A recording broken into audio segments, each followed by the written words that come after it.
दुनिया में कुछ जगह होती है जो देखकर लगता है जैसे किसी कल्पना से निकली हो।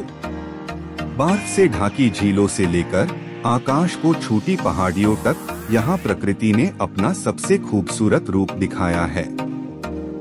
मैं हूँ आदित्य और आप देख रहे हैं डायनामिक एक्सपीडिशंस। ये है एपिसोड 5, एक और सफर जहाँ खूबसूरती अपनी सीमाओं को तोड़ती है।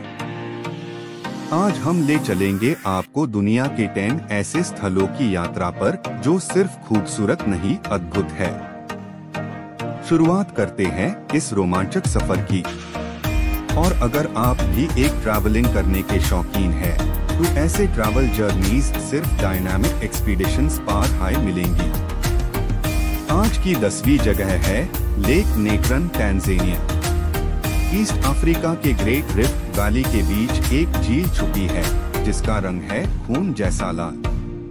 नाम है लेक नेत्रन। ये कोई आम झील नहीं, ये एक ऐसा मिरर है जिसमें प्रकृति अपना अंधेरा चेहरा देखती है।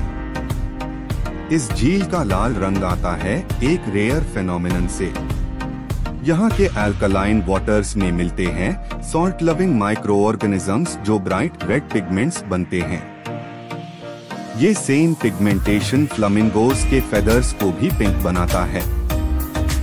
लेकिन नेत्रन की सबसे बड़ी पहचान इसका मम्मिफिकेशन इफेक्ट है। हिस्ट्री में सबसे पहली बार इस झील का नेचर टैब समझा गया जब फोटोग्राफर निक ब्रांट ने यहाँ शूट किया। उन्होंने देखा कि डेड बर्ड्स और एनिमल्स झील के किनारे पठार बन चुके थे, जैसे किसी ने उन्हें स्टोन स्कल्पचर में बादल दिया हो। नेत्रन में पाए जाने वेल केमिकल्स, सोडियम कार्बोनेट और बेकिंग सोडा जैसे कॉम्पाउंड्स मृत शरीरों को डिकम्पोज होने से रोकते हैं। यही नेत्रन प्राचीन इजिप्ट में भी उसे होता था मम्मीज बनाने के लिए। सोचो, एक झील जहां प्रकृति खुद मम्मी बना देती है।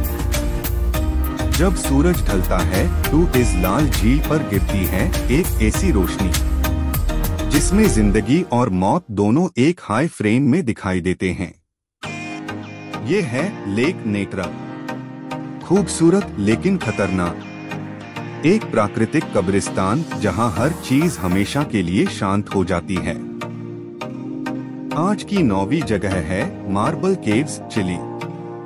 साउथ अमेरिका के पैटागोनियन रीजन में एक रिमोट लेक है जनरल कैर्रा, और उसके अंदर छुपी है ये केव्स जो करीबन 6200 साल पुरानी जियोलॉजिकल फॉर्मेशन का हिस्सा है। ये केव्स नेचर ने बनाई है थाउजेंड्स ऑफ इयर्स के वाटर एरोजन से। ग्लेशियर से आया ठंडा पानी बारसन तक मार्बल रॉक से टकराता रहा और धीरे धीरे उसने उन्हें आर्टिस्टिक पैटर्न्स में तराशा। उन्होंने पहली बार ग्लोबल अटेंशन टैब ली जब 1990s के आसपास कुछ नेचर फोटोग्राफर्स ने इस जगह के सरियल रिफ्लेक्शंस कैप्चर किए। और तब दुनिया ने देखा एक ऐसी जगह जहां मार्बल, पानी और रोशनी मिलके एक नेचुरल कैथेड्रल बनते हैं। सुबह के वक्त जब सूरज की पहली किरणें लेक के नीले पानी में गिरती है तो वो पानी पूरी केव के अंदर रिफ्लेक्शंस डालने लगता है। ब्लू, व्हाइट और सिल्वर का ऐसा कॉम्बिनेशन जैसा किसी ने जमीन के अंदर चांद का महल बना दिया हो। ये केव्स किसी इंजीनियर ने नहीं बल्कि नेचर के पेशेंस ने बनाई है। कोई ब्रिजेस नहीं, कोई रास्ता नहीं, यहाँ सिर्फ छोटी बोट से पहुँचा जा सकता है। मार्बल की वॉल्स पर स्वर्लिंग पैटर्न्स है जो जियोलॉजी के दिनों से लेकर आज तक के क्लाइमेट का रिकॉर्ड संभले हुए हैं। ये है मार्बल केव्स, एक जियोलॉजिकल डायरी जिसे बस देखा नहीं जाता, महसूस किया जाता है। आज की 7वीं जगह है झांगे डैंगसिया लैंडफॉर्म, चाइना। सोचो, एक ऐसी जमीन जहां पहाड़ सिर्फ पठार नहीं रंग बन गए हो, जैसे आसमां ने अपनी रंगोली गिरा दी हो, जैसे कुदरत ने पेंट ब्रश उठाकर कैनवास पे स्ट्रोक्स मार दिए हो। लाल, पीला, नारंगी और सब्ज, चाइना के गांसू प्रोविंस में छुपी हुई ये जगह एक जियोलॉजिकल पेंटिंग है जिसे बनने में 2 करोड़ साल लगे। ये कलरफुल लेयर्स एक्चुअली है mineral rich red sandstone deposits जो हर बार के क्लाइमेट चेंज के बाद नए रंग में जमा हो गए। जब हवा और बारिश ने इन्हें काटा तो बन गए ये वेवी हिल्स जैसे एक फ्रोजन रेनबो। इस पूरी रेंज को कहते हैं डैंक्सिया लैंडफॉल, जिसका मतलब ही होता है रोसी क्लाउड्स। लेकिन झांगे का वर्जन सबसे अलग है क्योंकि यहाँ के कलर्स नेचुरल सरियलिज्म की हद तक जाते हैं। 2010 में यूनेस्को वर्ल्ड हेरिटेज साइट बनने के बाद ये जगह ग्लोबल मैप पर आई, लेकिन अभी भी यहाँ की रॉ ब्यूटी अनटच्ड है।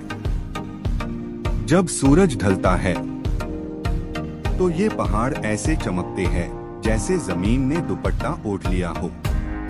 झांगे डैंक्सिया एक जगह नहीं, ये कुदरत का रंगमंच है। आज की छठी जगह है Jiuzhaigou valley, China. Colourful lakes, sparkling waterfalls और एक ऐसी वैली जहां हर कदम पर लगता है जैसे नेचर ने अपनी पूरी इमेजिनेशन यूज कर ली हो। चाइना के सिचुएन प्रोविंस में छुपी हुई ये जगह एक मैजिकल वर्ल्ड जैसी लगती है, जहां आपको मिलते हैं टर्कोइज, सफायर और एमरल्ड कलर्स के पानी के झील। जिउझैगो का मतलब होता है वैली ऑफ 9 विलेजेस, क्योंकि यहाँ हिस्टोरिकली टिबेटन ट्राइब्स के 9 गांव हुआ करते थे। ये वैली बन गई ग्लेशियल एरोजन और कर्स्ट फॉर्मेशंस से, और हर लेक का अपना यूनिक कलर है जो होता है डिसोल्व्ड मिनरल्स और एल्गी के कॉम्बिनेशन से। सबसे मशहूर है 5 फ्लावर लेक, जिसका पानी इतना क्लियर होता है कि नीचे गिर गया पूरा जंगल भी ऊपर से दिखता है। फिर आती है न्यूरीलैंड वाटरफॉल, जो ऑटम के मौसम में एक गोल्डन मिस्ट क्रिएट करती है। ये सिर्फ विजुअल ही नहीं, स्पिरिचुअल भी है। लोकल टिबेटन लॉग इस वैली को सेक्रेड मानते हैं। उनके लिए ये एक डिवाइन गिफ्ट ऑफ नेचर है। 1992 में इस जगह को भी यूनेस्को वर्ल्ड हेरिटेज साइट घोषित किया गया और 1997 में आईएससी वर्ल्ड बायोस्फीयर रिजर्व का स्टेटस भी मिला। जिउझैगो वैली एक पोस्ट कार्ड नहीं, ये एक मूविंग पेंटिंग है जो हर सीजन के साथ अपना रंग बदलती है। आज की 5वीं जगह है दल्लोल, एथियोपिया। गर्म और रंगीन डेजर्ट जहां जमीन खुद से धुआं निकालती है और पानी, लावा और गैस मिलकर एक ऐसी तस्वीर बनते हैं जो किसी एलियन प्लैनेट जैसी लगती है। दल्लोल वॉल्केनिक क्रेटर एथियोपिया के दानाकिल डिप्रेशन में है। दुनिया की सबसे एक्सट्रीम और हॉटेस्ट जगहों में से एक। यहाँ का एवरेज टेम्परेचर है 34.6 डिग्री सेल्सियस और कई जगह 50 डिग्री सेल्सियस तक भी चली जाती है। पर सिर्फ गर्मी नहीं, यहाँ की जमीन रंगों से भरी हुई है। ब्राइट नियॉन ग्रीन पूल्स, पीले नारंगी mineral layers, bubbling acid lakes, सब कुछ सरियल लगता है। ये लैंडस्केप बना है हाइड्रोथर्मल एक्टिविटी से, जहां मैग्मा सरफेस के इतने करीब है कि पानी उससे टकराकर एक्सप्लोड करता है और छोड़ जाता है सल्फर, आयरन और सॉल्ट के लेयर्स। हर कदम यहाँ एक केमिकल रिएक्शन जैसा फील होता है और हर पूल लगता है जैसे कह रहा हो यहाँ कुछ भी जिंदा नहीं है। साइंटिस्ट्स कहते हैं ये अर्थ का सबसे एक्सट्रीम हैबिटेट है और इसी वजह से नासा यहाँ रिसर्च करता है मार्स जैसे प्लैनेट्स को समझने के लिए। दल्लोल एक डेजर्ट नहीं, ये एक एलियन वर्ल्ड है जो हमारी धरती पर हाई छुपा हुआ है। आज की चौथी जगह है फारो आइलैंड्स, एक वाटरफॉल जो सीधा समुंदर में गिरता है। पीछे छुपा है एक छोटा सा गांव और उसके ऊपर बादलों का घूंघट। ये है मुलाफोसुर वाटरफॉल, जहां पानी 60 फीट की ऊंचाई से सीधा नॉर्थ अटलांटिक ओशन में गिरता है। ये सीन इतना सरियल लगता है कि लगता है किसी फैंटेसी फिल्म का एस्टैब्लिशिंग शॉट हो। फारो आइलैंड्स 18 वॉल्केनिक आइलैंड्स का एक छोटा सा ग्रुप है जो डेनमार्क के अंडर आता है, लेकिन यहाँ की दुनिया बिल्कुल अलग है। हर जगह steep cliffs, green rolling hills, fog covered villages और एक ऐसी शांति जो मॉडर्न वर्ल्ड से डिस्कनेक्टेड फील होती है। मुलाफोसुर के पीछे छुपा है गस्दलूर विलेज। एक समय था जब यहाँ सिर्फ पैदल या घोड़े से ही पहुँचा जा सकता था। 2004 में टनल बनी और तब से दुनिया ने इस जादू को देखा। ये जगह बारिश, फॉग और चेंजिंग लाइट के बीच हर पाल अपना रंग बदलती है। कभी डीप ब्लू ओशन, कभी स्मोकी स्काइज, कभी रेनबो सा लाइट का ब्रेकडाउन। फारो आइलैंड्स में हर पानी का झरना, हर चट्टान, हर आवाज लगती है जैसे कुदरत की ललेबाई हो। मुलाफोसुर सिर्फ एक वाटरफॉल नहीं, ये आइसोलेशन में छुपा हुआ एक सिनेमैटिक पोएम है। आज की तीसरी जगह है सन डून केव, वियतनाम। एक गुफा जिसमें पूरा जंगल बसा है, नदियां बहती है और अपना अलग हाई वेदर सिस्टम है। ये सिर्फ कोई गुफा नहीं, ये दुनिया की सबसे बड़ी नेचुरल केव है, जो इतनी बड़ी है कि उसमें एक 40 मंजिल बिल्डिंग खड़ी हो सकती है। सन डून केव वियतनाम के फोंग एन एच के बैन नेशनल पार्क में है और इसका मतलब होता है माउंटेन रिवर केव। 1991 में एक लोकल विलेजर ने इस गुफा का मुंह ढूंढा था, लेकिन अंदर की दुनिया पता चली सिर्फ 2009 में, जब ब्रिटिश केव एक्सपर्ट्स ने ISC ऑफिशियली एक्सप्लोर किया। गुफा के अंदर घुसने पर एक अलग दुनिया मिलती है। जायंट स्टैलेग्माइट्स जो 70 मीटर तक ऊंचे हैं, अंडरग्राउंड रिवर जो हर तरफ से बहती है और एक कोलैप्स जोन जहां सनलाइट आकार एक अंदर ही अंदर जंगल उगा देती है। बर्ड्स, मंकीज, कीड़े सब ये जंगल गुफा के अंदर ही बसते हैं। सन डून के कुछ हिस्सों में क्लाउड्स भी बन जाते हैं, क्योंकि मॉइस्चर और टेम्परेचर एक अलग हाई बैलेंस बनते हैं। ये गुफा अभी तक फुली एक्सप्लोर भी नहीं हुई और साइंटिस्ट्स मानते हैं कि इसके और भी टनल्स किसी हिडन अंडरग्राउंड नेटवर्क से जुड़े हो सकते हैं। सन डून सिर्फ एक गुफा नहीं, ये एक अर्थ के अंदर छुपा हुआ गैलेक्सी है, जहां नेचर ने खुद अपना सीक्रेट रखा है।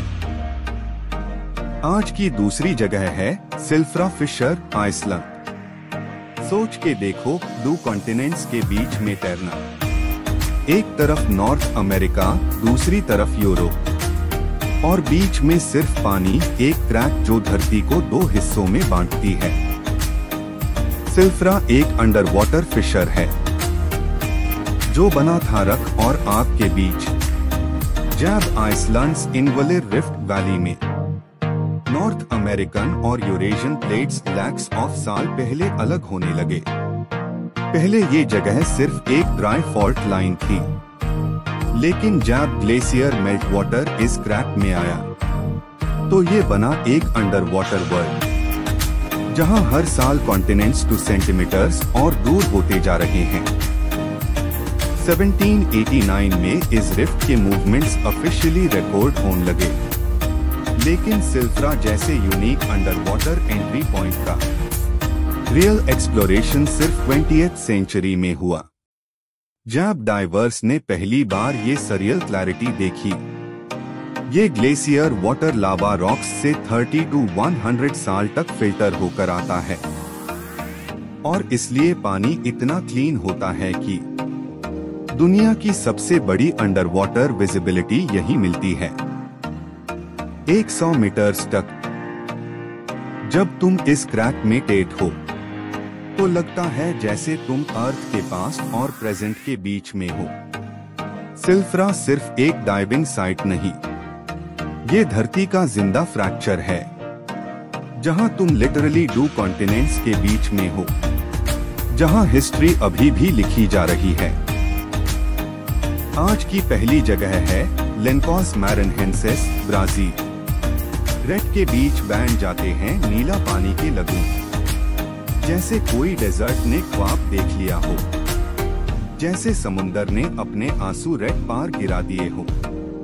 ये है ब्राजील के नॉर्थ कोस्ट पार छुपी एक जगह है, जहां लाखों सैंड ड्यून्स हर साल अपना शेप बदलते हैं। और जब मॉनसून का मौसम आता है तो इन रेड के बीच भर जाता है फ्रेश क्लियर पानी और बन जाते हैं हजारों टर्कॉस लगून्स। ये सब लगता है CGI, लेकिन ये नेचर का एक रेयर फेनोमेनन है। 1981 में ये एरिया ऑफिशियली नेशनल पार्क बनाया गया, लेनकॉस मैरनहेंसेस नेशनल पार्क, जिसका मतलब होता है बेडशीट्स ऑफ मरानहाव, क्योंकि ड्यून्स वैसे ही दिखते हैं जैसे किसी ने व्हाइट चादर बिछा दी हो। ये लगून्स रेन वाटर से बनते हैं, क्योंकि नीचे की जमीन एक हार्ड रॉक लेयर है जो पानी को अंदर जाने नहीं देती। जुलाई सितंबर के बीच यहाँ का सीन सरियल होता है। सेफ रेड के बीच टर्कॉस पॉन्ड्स, जिसमें फिश भी आती है। कुछ लोग मानते हैं कि ये फिश कहीं और से आकर बारिश के साथ यहाँ फिर जीवित हो जाती है। यहाँ ना कोई परमानेंट रोड है, ना इलेक्ट्रिसिटी, बस रेड पानी और शांति। लेनकॉस मैरनहेंसेस सिर्फ एक डेजर्ट नहीं, ये एक इल्यूजन है जो सिर्फ कुछ महीने जिंदा रहता है और फिर वापस रेड में समा जाता है। तो ये थे दुनिया के 10 सबसे खूबसूरत और अद्भुत जगह, जहां प्रकृति ने अपने रंग सबसे बेहतरीन तरीके से बिखेरे हैं। कौन सी जगह आपके सपनों की डेस्टिनेशन बन गई? नीश कमेंट में जरूर बताएं। अगर आपको वीडियो पसंद आया हो तो लाइक करें, शेयर करें अपने परिवार और दोस्तों के साथ। और ऐसे ही और सफरों के लिए डायनामिक एक्सपीडिशंस को सब्सक्राइब करना ना भूलें। मैं हूं आदित्य, मिलते हैं अगले एपिसोड में एक नए सफर के साथ। तब तक के लिए एक्सप्लोर करते रहिए, क्योंकि दुनिया अभी बाकी है। जल्द हाई एपिसोड 6 लेकर लौटेंगे। तब तक के लिए हमेशा पूरी दुनिया घूमते रहिए और डायनामिक एक्सपीडिशंस के परिवार का एक खास हिस्सा बनिए।